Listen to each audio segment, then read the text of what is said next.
Jésus avait passé la fête de la Pâque à Jérusalem. Il y avait chassé les marchands du temple et y avait rencontré Nicodème. Les fêtes maintenant achevées, il quitta Jérusalem, mais il allait encore demeurer quelques semaines dans le territoire de Judée.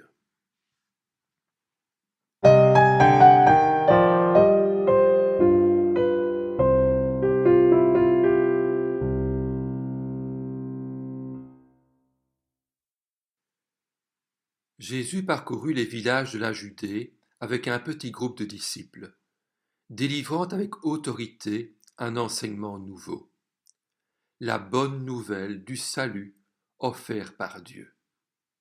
Tout comme Jean-Baptiste, les disciples de Jésus baptisaient. Jean-Baptiste, de son côté, avait quitté les rives du Jourdain, mais avait continué son ministère, baptisant à Hénon, près de Salim, probablement un site à mi-chemin entre la mer de Galilée et la mer Morte, à quelques kilomètres à l'est de Sichem, où il y avait suffisamment d'eau que pour pratiquer le baptême par immersion. Durant une courte période de temps, les ministères de Jean-Baptiste et de Jésus se chevauchèrent donc. Or, l'action des disciples de Jésus était mal interprétée par ceux de Jean, qui voyaient là une concurrence à leur maître. Ils pensaient que le service de Jésus allait lui être préjudiciable.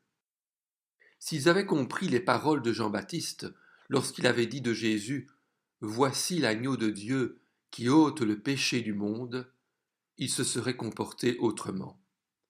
D'ailleurs, contrairement à Jésus qui le fit dès le début, Jean-Baptiste avait toujours refusé de se mettre au centre de sa proclamation. Tout cela provoqua discussions et tensions. Certains commençaient à s'interroger sur la valeur des deux baptêmes. L'un était-il supérieur à l'autre?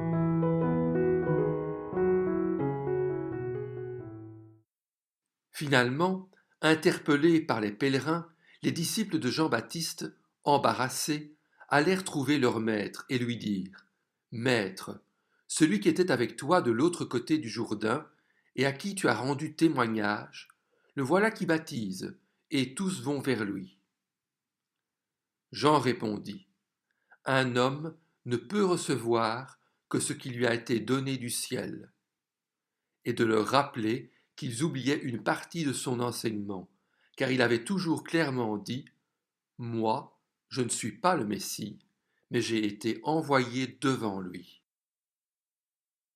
Jean acceptait volontiers et avec joie que la popularité de Jésus grandisse.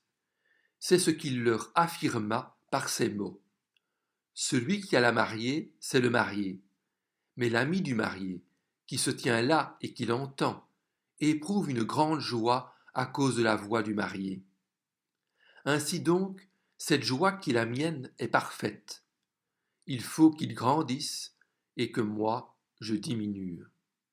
Celui qui vient d'en haut est au-dessus de tous. Celui qui est de la terre est de la terre, et il parle des réalités terrestres. Celui qui vient du ciel est au-dessus de tous. Il rend témoignage de ce qu'il a vu et entendu, et personne n'accepte son témoignage. Celui qui a accepté son témoignage a certifié que Dieu est vrai. En effet, celui que Dieu a envoyé dit les paroles de Dieu, parce que Dieu lui donne l'Esprit sans mesure. Le Père aime le Fils et a tout remis entre ses mains. Celui qui croit au Fils a la vie éternelle.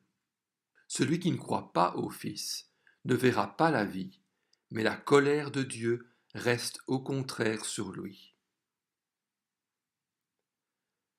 Le service de Jean allait bientôt être accomplie. Ce qu'il ne savait pas, c'est que diminuer, comme il le disait, se traduirait pour lui par des mois de prison suivis d'une décapitation. En effet, Hérode Antipas, curieux de la doctrine de Jean-Baptiste, le convoqua pour l'interroger.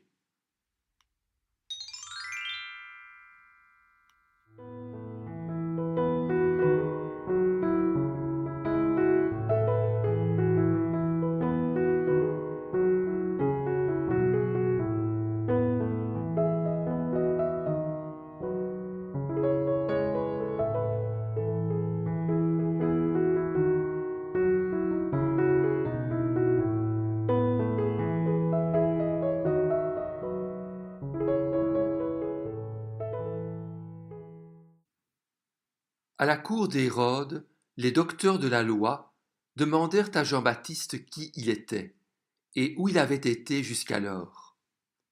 Il répondit en disant : « Je suis l'homme que l'Esprit de Dieu m'a assigné d'être, me nourrissant de roseaux et de racines et de copeaux de bois. » Alors, ils menacèrent de le torturer s'il ne cessait ses paroles et ses actes. Et Jean-Baptiste répliqua : « C'est vous qui devez cesser vos actes impurs et adhérer au Seigneur votre Dieu. » Jean-Baptiste reprochait à Hérode Antipas, qui se réclamait du judaïsme, son attitude très libre vis-à-vis de ses prescriptions et son union adultère avec Hérodiade, la femme de son demi-frère, dont il était tombé amoureux en l'an 22 à Rome. Après cette discussion, Jean-Baptiste s'en alla et continua d'agir comme auparavant, sans que personne osât l'en empêcher. Mais bientôt, Hérode, qui connaissait l'influence que Jean-Baptiste avait sur les foules, se sentit menacé. Quand Jean-Baptiste parlait, tous semblaient prêts à le suivre n'importe où. Alors, voire même des soldats de sa propre armée et des collecteurs d'impôts se firent baptiser par Jean-Baptiste, fit redouter à Hérode un soulèvement populaire. Il fit donc arrêter Jean-Baptiste et le fit mettre en prison à Machéronte. Il y sera cependant traité comme un prisonnier de marque, car quelques-uns de ses disciples furent autorisés à lui rendre visite. L'arrestation de Jean-Baptiste donna des idées aux pharisiens. Pourquoi ne pas se débarrasser aussi de Jésus, qui fait lui aussi des adeptes en grand nombre? Mais Jésus, ayant appris tout cela, sachant que son heure n'était pas encore venue, se retira du conflit et retourna en Galilée, en passant par la Samarie. Cela n'était pas le trajet habituel, qui consistait à suivre la vallée du Jourdain, évitant les Samaritains, souvent méfiants à l'égard des étrangers qui, eux, les méprisaient. Mais Jésus devait passer par la Samarie. Une rencontre l'y attendait.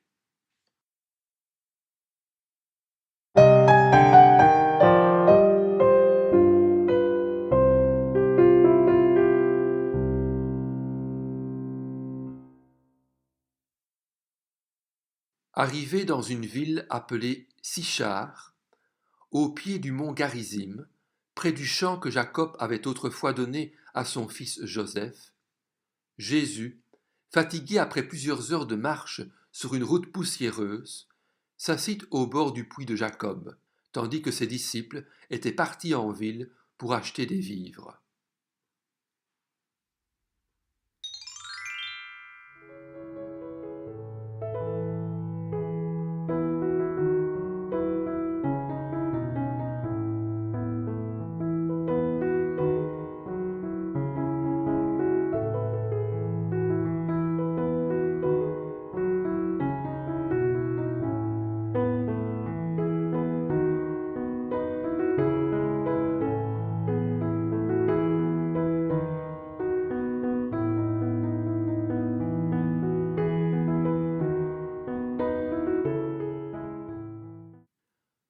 En Palestine, Les puits étaient généralement profonds. La profondeur du puits de Jacob a été estimée entre 20 et 25 mètres.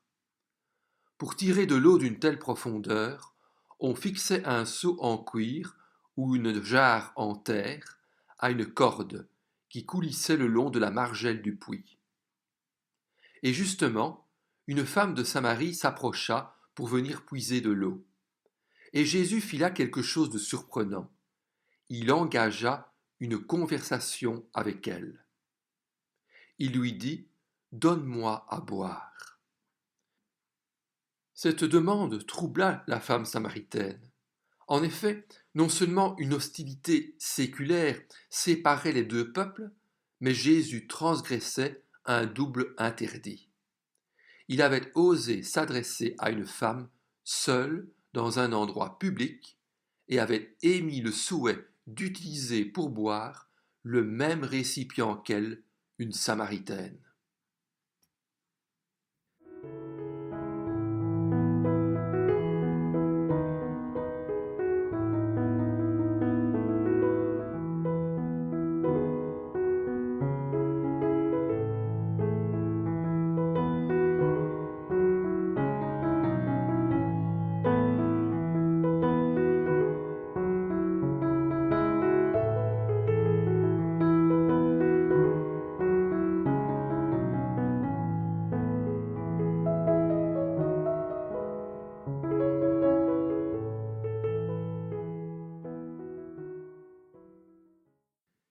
D'après un décret rabbinique, toute relation avec une femme samaritaine était interdite, car elle était considérée comme constamment impure depuis sa naissance. Même les récipients des Samaritains étaient considérés comme impurs, et boire dans un tel récipient rendait tout juif impur. De plus, demander de l'eau à une femme, c'était, d'après d'anciens documents, comme lui faire des avances. La situation était ambiguë, d'où la réaction de la femme. Comment, dit-elle, toi qui es juif, tu me demandes à boire, à moi qui suis une femme samaritaine? À son étonnement, Jésus répondit de manière énigmatique. Si tu savais quel est le cadeau de Dieu et qui est celui qui te dit donne-moi à boire, tu lui aurais toi-même demandé à boire, et il t'aurait donné de l'eau vive. La femme ne comprit pas le sens de ces mots, eau vive, qui pour Jésus symbolisaient le Saint-Esprit. Elle ne pensait qu'à l'eau du puits. Cependant, elle percevait en Jésus un personnage important, car elle l'appela Seigneur et lui demanda: Donne-moi cette eau, afin que je n'aie plus soif et que je n'aie plus à venir puiser ici. Jésus devint alors plus direct, voulant mettre en lumière le problème personnel de la femme. Va appeler ton mari, lui dit-il, et reviens ici. La femme répondit: Je n'ai pas de mari. Jésus lui dit: Tu as bien fait de dire: Je n'ai pas de mari, car tu as eu 5 maris, et l'homme que tu as maintenant n'est pas ton mari. En cela, tu as dit la vérité. Jésus montrait ainsi qu'il connaissait parfaitement la situation de la femme. Il savait qu'elle vivait dans le péché et qu'elle avait besoin d'être sauvée. Considérant alors Jésus comme un prophète, la femme détourna la conversation pour lui poser une question souvent débattue par les Samaritains. Seigneur, lui dit-elle, je vois que tu es un prophète. Nos ancêtres ont adoré sur cette montagne, et vous dites, vous, que l'endroit où il faut adorer est à Jérusalem. Juifs, comme Samaritains, se fondaient tous deux sur le livre du Deutéronome, pour affirmer que l'Éternel choisirait un lieu où il voulait que tous l'adorent. Les Juifs, qui, contrairement aux Samaritains, reconnaissaient comme écriture non seulement le Pentateuque, mais aussi les livres historiques, en concluaient que ce lieu était Jérusalem. Les Samaritains, par contre, voulant se limiter dans leur recherche du lieu choisi par l'Éternel aux 5 livres de Moïse, et ayant noté que le premier autel construit par Abraham lorsqu'il était entré dans le pays promis se trouvait à Sichem, avait choisi le mont Garizim qui dominait Sichem. La réponse de Jésus est sans équivoque. Femme, dit-il, crois-moi, l'heure vient où ce ne sera ni sur cette montagne, ni à Jérusalem que vous adorerez le Père. Vous adorez ce que vous ne connaissez pas. Nous adorons ce que nous connaissons, car le salut vient des Juifs. Mais l'heure vient, et elle est déjà là, où les vrais adorateurs adoreront le Père en esprit et en vérité. En effet, ce sont là les adorateurs que recherche le Père. Dieu est esprit, et il faut que ceux qui l'adorent en esprit et en vérité. Cette déclaration était bouleversante pour la Samaritaine. D'abord parce que Jésus affirmait que la vérité n'était pas attachée à un lieu, ensuite parce qu'il confirmait que c'était bien Israël, le peuple choisi par Dieu. Enfin, parce qu'il annonçait que les vrais adorateurs étaient ceux qui adoraient en esprit et en vérité, c'est-à-dire conformément à la révélation donnée dans la parole de Dieu. Commençant à comprendre en partie ce que Jésus lui disait, la femme lui fit part de ceci. Je sais que le Messie doit venir, celui qu'on appelle Christ. Quand il sera venu, il nous annoncera tout. Jésus lui répondit, Je le suis, moi qui te parle. Cette déclaration de Jésus était exceptionnelle. C'est la seule fois où Jésus affirma clairement sa messianité à quelqu'un d'extérieur au cercle des 12, avant son procès. Et il y a une raison à cela. En Samarie, le terme de Messie n'avait pas les mêmes connotations politiques qu'en Israël. Le danger de malentendu était donc bien moindre. Là-dessus, les disciples de Jésus arrivèrent et furent très étonnés de ce qu'il parlait avec une femme. Toutefois, malgré leur perplexité, aucun n'osa lui demander « Pourquoi parles-tu avec elle ?» D'ailleurs, la femme venait de s'en aller, laissant là sa cruche. Que lui importait encore sa corvée d'eau? Elle voulait faire part, sans attendre, de sa rencontre dans toute la ville de Sichar.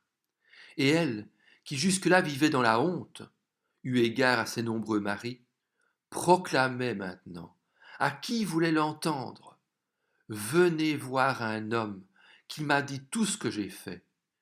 Ne serait-il pas le Messie?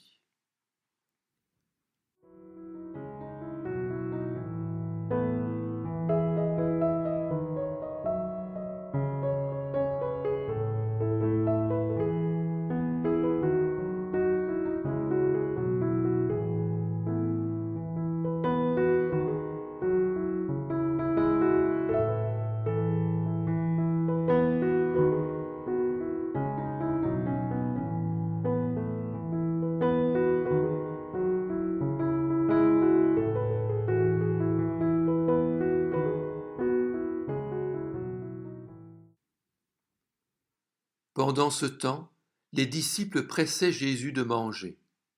Mais quelque chose s'était passé depuis leur départ. Et Jésus leur dit, J'ai à manger une nourriture que vous ne connaissez pas. Les disciples se disaient donc les uns aux autres, Quelqu'un lui aurait-il apporté à manger? Mais Jésus voulait seulement profiter de ce moment, seul avec ses disciples, pour les instruire. Et il leur dit, Ma nourriture est de faire la volonté de celui qui m'a envoyé et d'accomplir son œuvre. Ne dites-vous pas qu'il y a encore 4 mois jusqu'à la moisson? Eh bien, je vous le dis, levez les yeux et regardez les champs. Ils sont déjà blancs pour la moisson. Celui qui moissonne reçoit un salaire et amasse du fruit pour la vie éternelle, afin que celui qui sème et celui qui moissonne se réjouissent ensemble. En effet, En cela cette parole est vraie. L'un sème et l'autre moissonne. Je vous ai envoyé récolter une moisson qui ne vous a pas demandé de travail. D'autres ont travaillé, et vous êtes entrés dans leur travail. Jésus avait détourné ses disciples de leurs considérations matérielles pour diriger leur regard sur des réalités spirituelles. En dialoguant avec la femme samaritaine, le Seigneur avait accompli la volonté de son Père, ce qui constituait sa nourriture.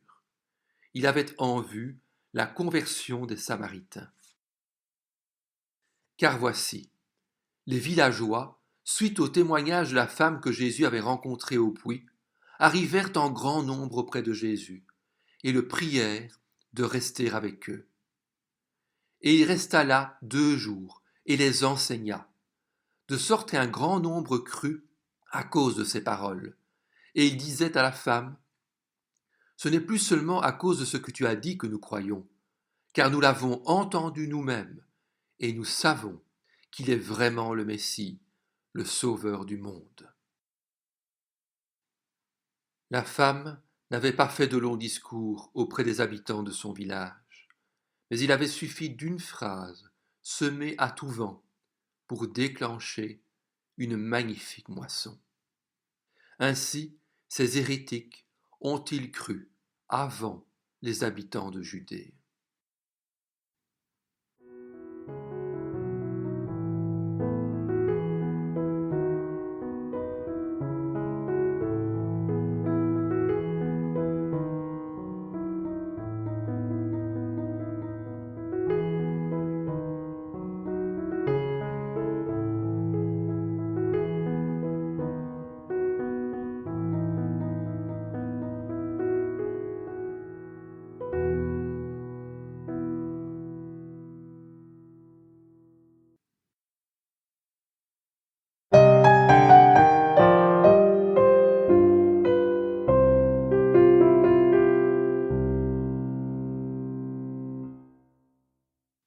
Après ces 2 jours passés en Samarie, Jésus reprit la route de la Galilée.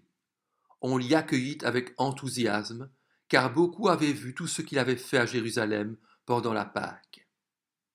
Il retourna tout d'abord à Cana, où il avait changé l'eau en vin. C'est là que le rejoignit un officier du roi venu de Capernaum, dont le fils était malade, sur le point de mourir. Il avait certainement épuisé tous les recours pour tenter de le guérir, mais son statut social et son argent n'avaient pas suffi. Alors quand il apprit que Jésus était venu de Judée en Galilée, il parcourut les 30 kilomètres qui séparaient Capernaum de Cana pour aller le trouver et le prier de descendre guérir son fils. Jésus lui dit, « Si vous ne voyez pas des signes et des prodiges, vous ne croirez donc pas ?»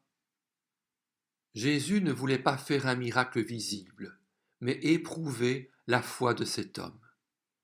Alors l'officier lui dit, « Seigneur, descends avant que mon enfant ne meure. » En l'appelant Seigneur, l'officier reconnaissait l'autorité de Jésus, même s'il disposait, en tant qu'officier, d'un pouvoir légal sur lui.